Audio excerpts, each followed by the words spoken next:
I'm a heavy energy user. So we got involved in solar way back, tried to buy it. The guy didn't show up. I mean, I actually had a guy come out, give me an estimate. I told him okay, and never saw him again.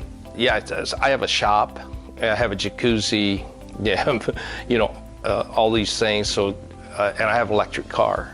So all those things made me very conscious of trying to do something to save money.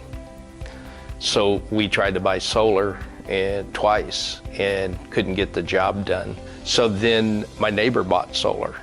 And so I went down and asked him, who did you use? And that's how we ended up with the system we have.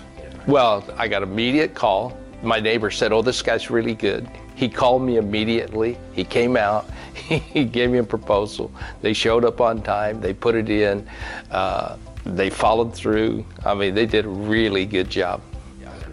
Well, one of the things you look at is about people crawling on your roof, and these are tile, and if they break them, you got to replace them. And so they didn't break any tile. They asked me, did I have any spares, but they didn't. They ended up not breaking any. Did an excellent job installing it. I've been exceptionally happy with Peak Power.